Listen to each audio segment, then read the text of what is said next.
నమస్కారం. ప్రస్తుతం మనతో పాటు ప్రముఖ ఆధ్యాత్మికవేత్త, ప్రముఖ జ్యోతిష్య వాస్తు నిపుణులు రవిశంకర్ శర్మ గారు ఉన్నారు. వారితో మాట్లాడిద్దాం. నమస్కారం గురుగారు. గురుగారు, 2024లో మేషరాశి వారికి ఎలా ఉండబోతుందంటారు, తెలియజేస్తారా? మనం చూసినట్లయితే 2023లో గ్రహస్థితి వేరు, 2024లో మార్పు చేర్పులు అనేవి ఉన్నాయన్నమాట. 2023లో చూసినట్లయితే రాహువు ఈ రాశి వారికి రాశిలో ప్రయాణం చేస్తూ ఉన్నాడు. కానీ ఇప్పుడు జరుగుతున్నటువంటి నవంబర్లో వచ్చేటప్పటికి రాహువు వ్యయ స్థానంలోకి మారటం అనేది జరిగింది. రాహు గురువుల యొక్క సపరేషన్ అనేది జరిగింది అన్నమాట. దీన్ని యాక్చువల్గా ఏంటంటే మనకు యోగాలు అనేవి ఎప్పుడైనా సరే గోచారంలో యోగాలు ఉండవు అన్నమాట. చాలామంది గురుచండాల యోగం అని చెప్పి రిపీటెడ్గా చెప్తూ ఉండేవాళ్ళు అన్నమాట. చెప్పినట్లయితే మనం చూసినట్లయితే గురువు రాహువు కలిసినప్పుడు గురుచండాల యోగం అనేది జాతకంలో ఉంటుంది అన్నమాట. గోచరరీత్యా ఎప్పుడు యోగాలు ఉంటాయని చెప్పేసి ఏ ఒక్క జ్యోతిష శాస్త్రంలోనూ రాయలేదు. సో ఇప్పుడు మనం చూసినట్లయితే రాహు వ్యయ స్థానంలో ఉన్నప్పుడు కొద్దిగా అధికమైన వ్యయం అనేది ఉంటుంది అన్నమాట. ఇక రాశి వారికి డబ్బు అనేది కొద్దిగా ఎక్కువ ఖర్చు అవుతుంది. కాకపోతే గురువు రాహువులు విడిపోయినందువలన 2024 మే తర్వాత గురువు వృషభంలోకి వెళ్తున్నాడు అన్నమాట. వృషభంలోకి వెళ్తున్నప్పుడు చాలా అనుకూలమైనటువంటి ఫలితాలు అన్నమాట. ఇప్పుడు మేషరాశి వాళ్ళని మనం చూసినట్లయితే ధనస్థానంలో వచ్చేటప్పటికి గురువు వెళ్తాడు 2024 మే తర్వాత. అలాగే ఇప్పుడు రాశిలో గురు సంచారం అనేది ఉందన్నమాట. గురువు సంచారం రాహుతో విడిపోయిన తర్వాత ఆరోగ్యంలో అనుకూలత అనేది ఉంటుంది. అలాగే గురువు ఎప్పుడైతే ధనస్థానంలోకి వెళ్తాడో అంటే 2024 మే తర్వాత ఈ యొక్క రాశి వారికి వచ్చేటప్పటికి ధన సంబంధితమైన విషయాల్లో అనుకూలత, అలాగే వైవాహిక జీవితంలో ప్రశాంతత, ధన సంబంధితమైన విషయాలతో పాటు కుటుంబంలో వృద్ధి అన్నమాట.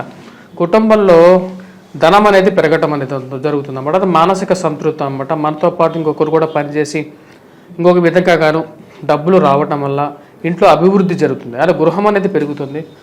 ధన సంబంధితమైన విషయాలు స్థిరచరాస్తుల కొనుగోలు, సంఘంలో గౌరవము, గుర్తింపు అనేది వస్తుంది అన్నమాట. మేషరాశి వారికి మే తర్వాత 2024 మే తర్వాత అనుకూలమైనటువంటి ఫలితాలు గోచరిస్తున్నాయి.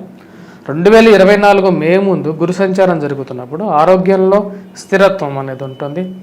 ఏదన్నా నిర్ణయం తీసుకోలేక ఎన్ని రోజులు ఇబ్బంది పడినటువంటి వాళ్ళు 2020 మే తర్వాత ఇప్పుడు ఆల్రెడీ జరుగుతున్నటువంటి నవంబర్ తర్వాత వాళ్ళ నిర్ణయం అనేది కరెక్ట్గా తీసుకోవడం అనేది జరుగుతుంది. రాహు ఎప్పుడైతే రాశిలో ప్రయాణం చేస్తుంటాడో మానసిక అస్థిరత్వాన్ని ఎక్కువగా గురి చేస్తూ ఉంటాడు అన్నమాట. అంటే ఒక నిర్ణయాన్ని కరెక్ట్గా తీసుకోలేనటువంటి స్థితిలోకి నెడుతూ ఉంటాడు అన్నమాట.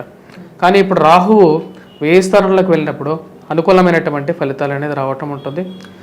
మేషరాశి వారు ఎవరైతే వివాహం చేసుకోవాలని ప్రయత్నం చేస్తున్నారో వారికి ఇంతకన్నా మంచి టైం అనేది ఉండదు అన్నమాట. 2024 మే లోపల వాళ్ళకి వివాహం అనేది జరగటం అనేది జరుగుతుంది. మరియు అలాగే ప్రేమ సంబంధితమైన విషయాల్లో కూడా అనుకూలత, ప్రేమని జీవితంలో కలిగి ఉండటం అనేది జరుగుతుంది అన్నమాట. 2024 2025 చెప్పాలంటే లిటరల్లీగా 2025 మే వరకు కూడా గురువు ధనస్థానంలోనే ఉంటాడు కాబట్టి మంచి అనుకూలమైనటువంటి ఫలితాలని చెప్పొచ్చు. మరియు అలాగే షష్టమంలో వచ్చేటప్పటికి ఇక రాశి వారికి కేతు సంచారం అనేది స్టార్ట్ అయింది అన్నమాట. ఇక కేతు షష్టమంలో సంచారం చేస్తున్నప్పుడు అంటే కన్యలో సంచారం చేస్తున్నప్పుడు 1.5 year కేతువులోనే ఉంటాడు కాబట్టి మేషరాశి వారికి అనుకూలమైనటువంటి ఫలితాలుగానే చెప్పొచ్చు అన్నమాట. షష్టమంలో ఉన్నప్పుడు శత్రు సంబంధితమైన ఆస్తి రావటం అనేది జరగడం, లేకంటే శత్రు సంబంధితంగా ఎవరైతే వీరికి ఆఫీస్లో కానీ లేకపోతే ఇంట్లో కానీ గృహంలో కానీ ఎన్నో రకాల ఇబ్బందులు అనేది మనుషులు ఎదుర్కొంటూ ఉంటారన్నమాట. శత్రువులు కనపడే శత్రువులు ఉంటారు, కొంతమంది మన వెనకాల మాట్లాడే శత్రువులు ఉంటారు. వారందరి నుంచి కొంచెం విముక్తి అనేది, వారి మీద విజయాన్ని సాధించగలిగినటువంటి శక్తి అనేది రావడం అనేది జరుగుతుంది. ఓవరాల్గా వచ్చినప్పటికీ 2024 అనేది మేషరాశి వారికి అనుకూలంగా ఉంటుంది. వృత్తి వ్యాపార రీత్యా కూడా చాలా అనుకూలమైనటువంటి ఫలితాలకి రావటం అనేది జరుగుతుంది అన్నమాట. ఇంకొక విషయం ఏంటంటే ఇక రాశి వారికి వచ్చేటప్పటికి 2023లో గురువు మేషరాశిలో సంచారం చేస్తున్నప్పటికీ అనుకూలమైనటువంటి ఫలితాలు ఎందుకు రాలేదు అంటే రెండు రీజన్స్ అన్నమాట. ఒకటి వచ్చేటప్పటికి ఈ రాశిలో వచ్చేటప్పటికే రాహు సంచారం అనేది జరుగుతూ ఉంది. అలాగే ఈ రాశికి 9వ స్థానం అంటే అక్కడి నుంచి శని యొక్క దృష్టి అనేది పడింది అన్నమాట. శని అర్ధ దృష్టితో చూసినప్పుడు అంటే సరైన దృష్టి కాదన్నమాట, అది అర్ధ దృష్టి చూసినప్పుడు పాప ఫలితాన్ని ఇస్తాడని చెప్పి శాస్త్రం చెప్తుంది అన్నమాట. ఆ విధంగా మనం చూసుకున్నట్లయితే కుంభంలో ఉన్నటువంటి ఎవరైతే రాజ్యస్థానంలో ఉన్నటువంటి శని ఎవరైతే ఉన్నారో శని ఎప్పుడైతే అక్కడి నుంచి చూస్తాడో అంటే కుంభం, మీనం, మేషం అన్నమాట. అక్కడి నుంచి చూసినప్పుడు 3వ స్థానాన్ని ఎక్కువగా చూస్తాడనమాట అర్ధదృష్టితో. అర్ధదృష్టి చూసినప్పుడు ఏమవుతుందంటే ఎక్కువగా పాప ఫలితాన్ని ఎక్కువగా ఇస్తాడు. అందుకనే మేషరాశి వారి మీద ఎక్కువగా ప్రభావితం అనేది 2023లో బాగా ఎఫెక్ట్ అనేది పడింది అన్నమాట. మరియు అలాగే గురువు రాహు కూడా కలిసి ఉండటం అనేది ఒక ఇష్యూ అన్నమాట. అలాగే రాహు యొక్క శని ఇంకొక విషయాన్ని కూడా చూస్తాడన్నమాట. శని ఎప్పుడైతే కుంభంలో సంచరిస్తాడో తులారాశి మీద కూడా ఎక్కువ దృష్టి అనేది ఉంటుందన్నమాట.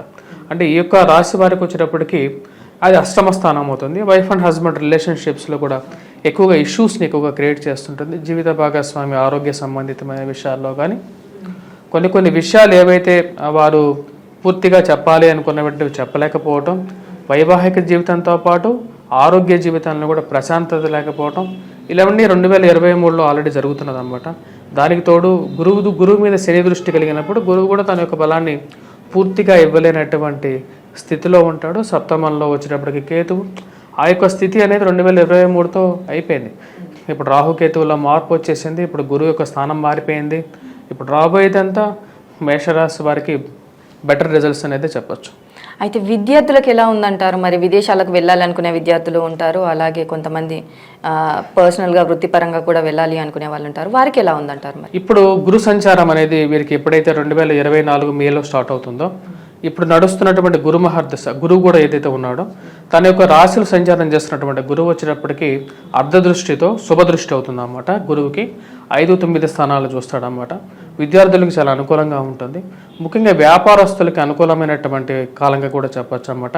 ఎందుకంటే భాగ్యస్థానాన్ని ఎక్కువగా కేంద్రీకృతంగా చూసినప్పుడు 5, 9 స్థానాలను ఎప్పుడైతే గురువు లగ్నంలో ఉన్న చూసినప్పుడు, రాశిలో ఉండి చూసినప్పుడు అనుకూలమైనటువంటి ఫలితాలు వస్తాయన్నమాట. ముఖ్యంగా వచ్చేటప్పటికి సంతాన సంబంధితమైన విషయాలు అనేది పుట్టడం అనేది జరుగుతుంది అన్నమాట. సంతానం కలగటం అనేది జరుగుతుంది. పుత్ర సంతానం కానీ స్త్రీ సంతానం కానీ ఈ రోజుల్లో అందరూ ఒకటే కాబట్టి ఈ యొక్క సంతానం అనేది కలుగుతుంది అన్నమాట. సంతానం కలుగుతుంది, అలాగే వ్యాపార అభివృద్ధి కలుగుతుంది, ఉద్యోగంలో పదోన్నతి పొందడం అనేది జరుగుతుంది అన్నమాట. అంటే ప్రమోషన్స్ కానీ ఇంక్రిమెంట్స్ లెవెల్స్లో కానీ వీళ్ళు కొంచెం మెరుగ్గా వ్యవహరించడం అనేది జరుగుతుంది అన్నమాట. విద్యార్థులకు వచ్చేటప్పటికి గురు సంచారం జరుగుతున్నప్పుడు కేంద్రీకృతంగా ఉంటుందన్నమాట. ఇన్ని రోజులు రాహువుతో కలిసి ఉన్నప్పుడు వాళ్ళు ఎక్కువగా కాన్సన్ట్రేట్ చేసి ఉండలేకపోవచ్చు. కానీ రాబోతున్న కాలం అనేది చాలా అనుకూలమైన కాలంగా కూడా చెప్పవచ్చు. విద్యార్థులకి ఎవరైతే ఎగ్జామ్స్ ప్రిపేర్ అవుతున్నారో, పోటీ పరీక్షలు ప్రిపేర్ అవుతున్నటువంటి విద్యార్థులు ఎవరైతే ఉన్నారో, అంటే ఐఐటీఎస్ కానీ, లేకపోతే ఇంజనీరింగ్ విద్య కోసం కానీ, లేకపోతే మెకానికల్ ఇంజనీరింగ్ కోసం కానీ, లేకపోతే ఎవరైతే ఈ కంప్యూటర్ సైన్స్లో చదువుతున్నటువంటి విద్యార్థులకి అనుకూలమైన కాలంగా చెప్పచ్చు. మెడికల్ సీట్స్ గురించి కూడా కొద్దిగా కష్టపడితే మెడికల్ సీట్ కూడా రావటం అనేది జరుగుతుంది అన్నమాట. ఎందుకంటే గ్రహస్థితి అనేది మేషరాశికి అనుకూలమైనటువంటి ఫలితాలు ఇస్తున్నది. వృత్తి రీత్యా, వ్యాపార రీత్యా కూడా చాలా అనుకూలమైనటువంటి ఫలితాలు అన్నమాట. ముఖ్యంగా చెప్పాలంటే బుక్ స్టాల్స్ రన్ చేసే వాళ్ళు ఎవరైతే ఉన్నారో, పౌరోహితులు కానీ, లేకుంటే బుక్ స్టాల్స్ రన్ చేసేవారు కానీ, ముద్రణ రంగంలో పనిచేసేవారు, ప్రింట్ అండ్ ఎలక్ట్రానికల్ మీడియాలో పనిచేసేవారు, మరియు అలాగే పేపర్ మీడియాలో పనిచేసేవారు కానీ, మరియు అలాగే పుస్తక డిస్ట్రిబ్యూషన్ రంగంలో పనిచేసేవారు, వీరందరికీ చాలా అనుకూలమైన కాలంగా కూడా చెప్పచ్చు. వీటందరితో పాటు గృహం కన్స్ట్రక్షన్ చేసి అమ్మటం అనేది జరుగుతుంటుంది అన్నమాట. అంటే ఈ యొక్క అపార్ట్మెంట్స్ కట్టి రియల్ ఎస్టేట్ చేసి అమ్మేవాడికి కూడా చాలా అనుకూలమైన కాలంగా చెప్పచ్చు అన్నమాట. గృహ రంగానికి మేషరాశిలో ఉన్నటువంటి వారు ఎవరైతే ఉన్నారో వారికి చాలా అనుకూలమైన కాలంగా చెప్పచ్చు అన్నమాట. అలాగే పెట్రోకెమికల్ ఇండస్ట్రీస్లో పనిచేసేవారు ఎవరైతే ఉన్నారో, పెట్రోకెమికల్ ఇండస్ట్రీస్లో కానీ, ఫార్మాస్యూటికల్ రంగంలో పనిచేసేవారు, వీరికి కూడా చాలా అనుకూలమైన కాలంగా చెప్పచ్చు. చాలా మంచి సమయంగా కూడా చెప్పచ్చు అన్నమాట. నూతన గృహ కొనుగోలు, వాహన కొనుగోలు సంబంధితమైన విషయాల గురించి నిర్ణయం తీసుకోవడం అనేది జరగటం, నూతన గృహ కొనుగోలు సంబంధితమైన విషయాలు అనేవి వీరు అనుకున్న దానికన్నా ముందుగానే వీరు కొనటం అనేది జరగటం అనేది జరుగుతుంది అన్నమాట.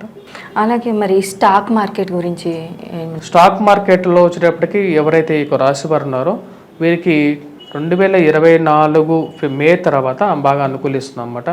ఎందుకంటే గురువు ఎప్పుడైతే ధనస్థానం ఈ యొక్క రాశిలో వారికి ధనస్థానంలోకి రావటం వల్ల ధన సంబంధితమైన విషయాలు అనేవి చాలా అనుకూలంగా ఉంటాయన్నమాట.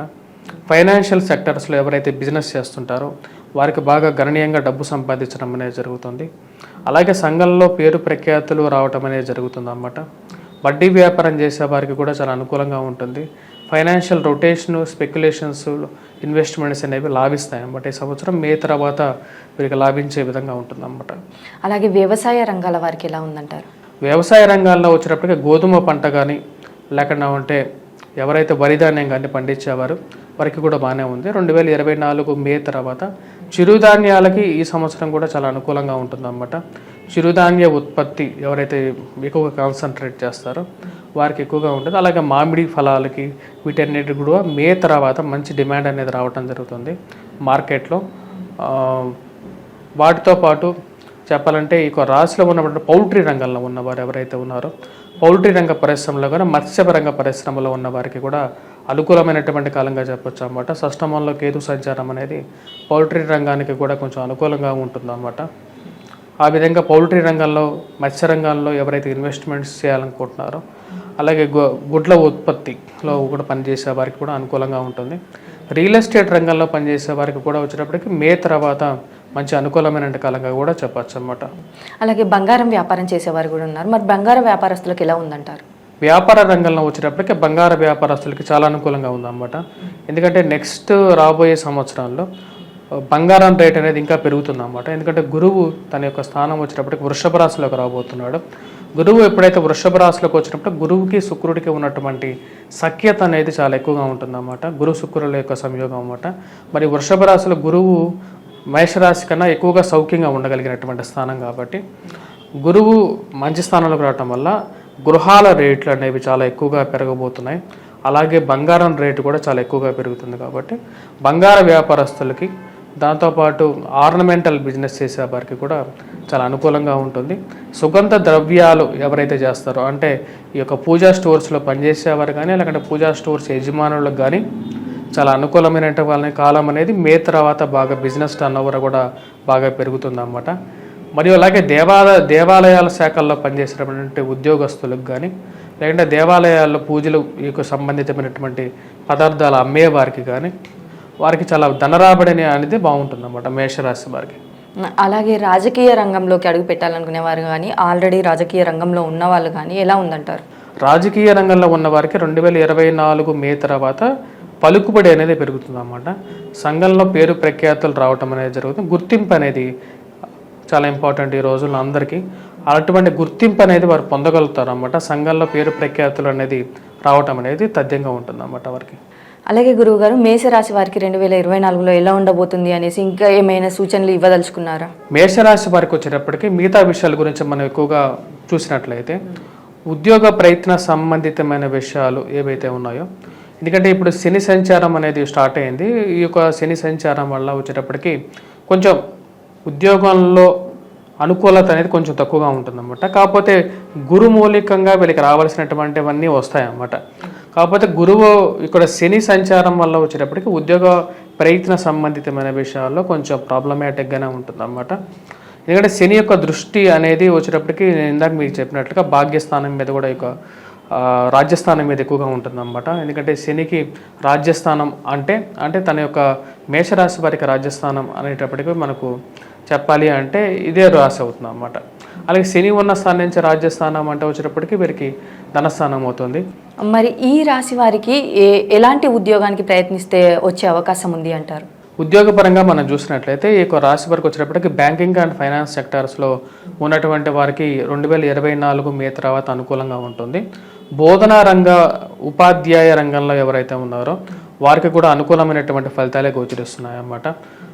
ముఖ్యంగా చెప్పాలంటే ఆరోగ్యంలో స్థిరత్వం ప్లస్ పేరు ప్రఖ్యాతలు సంఘంలో గౌరవం గుర్తింపు అనేది పొందగలుగుతారన్నమాట. 2024 2025 మే వరకు లోపల వీరికి వచ్చేటప్పటికి మంచి పేరు అవన్నీ పొందగలుగుతారు. మరియు మిగతా రంగాలు చూసుకుంటే సాఫ్ట్వేర్ రంగ నిపుణులు ఎవరైతే ఉన్నారో వారికి కూడా వారి యొక్క సాఫ్ట్వేర్ రంగ నిపుణులు కానీ ఫార్మాస్యూటికల్ రంగంలో పనిచేసేవారు కానీ వీరందరికీ వచ్చేటప్పటికి 2024 మే తర్వాత ఎక్కువగా ఫలితం ఉంటుంది. బ్యాంకింగ్ అండ్ ఫైనాన్షియల్ సెక్టార్స్ బోధనా రంగం వృత్తిలో వారికి ఎక్కువ పేరు వస్తుంది అన్నమాట. కంపేరేటివ్గా మిగతా వాడికన్నా వీరికి ఎక్కువగా ఉంటుంది. మిగతా వాడికి కూడా బాగానే ఉంటుంది అన్నమాట. అంటే ఎవరైతే ఈ రిలేటెడ్ బిజినెసెస్లో ఉంటారో ఉద్యోగాల్లో కానీ ఉన్న వారికి అనుకూలమైనటువంటి ఫలితాలు పొందగలుగుతారు. అలాగే గురుగారు, మరి ఈ రాశి వారికి మంచి జరగాలి అంటే ఎలాంటి పరిహారాలు చేసుకుంటే మంచి జరుగుతుంది అనేసి అంటారు? ముఖ్యంగా మనం చూసినట్లయితే ఇప్పుడు గ్రహస్థితి రీత్యా శని యొక్క గ్రహస్థితి అనేది అంత అనుకూలంగా లేదు. అలాగే రాహు కేతువుల్లో వచ్చేటప్పటికి కేతువు బాగానే ఉన్నాడు అన్నమాట వీరికి. రాహు యొక్క గ్రహస్థితి కూడా అంత అనుకూలంగా లేదన్నమాట. సో రాహుకి వచ్చేటప్పటికి దుర్గాదేవిని ఎక్కువగా పూజించడం అనేది, బుధవారాల పూట ముఖ్యంగా వచ్చేటప్పటికి చాలా ఉపవాస దీక్ష కానీ లేకుండా లేని పక్షంలో అమ్మవారిని ఎక్కువగా పూజించడం అనేది ముఖ్యమైన సూచన. అలాగే సిరి యొక్క దృష్టి అనేది రాశి మీద ఎక్కువగా ఉంది కాబట్టి వీరు కూడా వెంకటేశ్వర స్వామి ఆరాధన అనేది ఎక్కువగా చేయాలి. సాటర్డేస్ కొద్దిగా బ్లాక్ కలర్ షేడ్స్లో ఉంటే వీరికి అనుకూలమైనటువంటి ఫలితాలు అనేది వీరు పొందడం అనేది జరుగుతుంది అన్నమాట. ఈ యొక్క రాశి వారికి వచ్చేటప్పటికి మిగతా గ్రహరీత్యా వచ్చేటప్పటికి అంత అనుకూలంగానే ఉందన్నమాట. గురువు, కేతువు, మిగతా గ్రహాలు కూడా అన్ని అనుకూలంగానే ఉన్నాయి. అలాగే గురుగారు, మేషరాశి వారికి 2024 సంవత్సరాంతం ఎలా ఉండబోతుంది అనేసి తెలియజేశారు. అలాగే వారు చేయవలసిన పరిహారాల గురించి కూడా చాలా బాగా వివరించారు గురుగారు. ధన్యవాదాలు.